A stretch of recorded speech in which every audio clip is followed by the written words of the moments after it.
எல்லாம் அங்கிட்ட ஆமாம் கொஞ்சம் நான் தான் உங்கள் நெல்லையை வேலை பேசுகிறோம்ல. இன்றைக்கி இந்த பதிவு எதுக்குன்னா, மெட்ராஸில் வந்து ஒரு தம்பி டாக்டரை கத்தியால் குத்துனாங்கல்ல, அந்த தம்பிக்கு தான் அந்த பதிவு.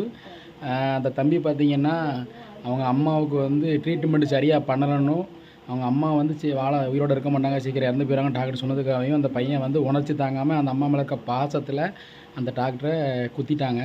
குத்தி வந்து இப்போ பார்த்திங்கன்னா, அந்த குத்திட்டு அந்த பையன் நடந்தான் போனார், ஓடி கூட போகல. நடந்து போன பையனை பிடிச்சி ஒருத்தர் ஓடி வந்து நெஞ்சில் ஏறி மிதிக்கார். அப்படி மிதிக்கும் போது அந்த பையனுக்கு வந்து ஏதாவது ஒன்று ஆகி நெஞ்சில் எலும்பு உடஞ்சி ஏதாவது ஒன்று ஆகி அந்த பையனுக்கு எதாவது ஆயிடுச்சுன்னா அந்த அடித்தவருக்கு தண்டனை கிடைக்கும். அதே மாதிரி இந்த பையன் பண்ணது வந்து என்ன சொல்கிறது, நல்லதும் கிடையாது, தப்பான விஷயம். யாரையும் அடிக்கவும் கூடாது, கொல்லதுக்கு யாருக்கு எந்த உரிமையும் கிடையாது. சரியா? அது அம்மா மேலே இருக்க பாசத்தில் அந்த டாக்டரை குத்திட்டாங்க.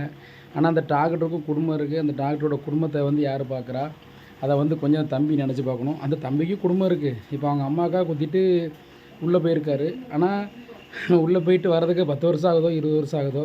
அதுக்கப்புறம் அந்த அம்மாவோட நிலைமையும் அவரோட நிலைமையும் என்ன ஆகணும் அவருக்கே கேள்விக்குறியாக இருக்குது.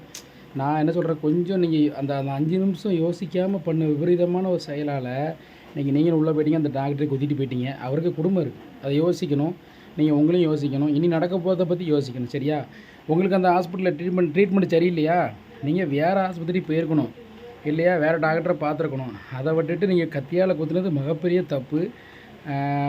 டாக்டருங்கிற வந்து ஒரு கடவுளுக்கு அடுத்த சமமான ஒரு மனிதர்.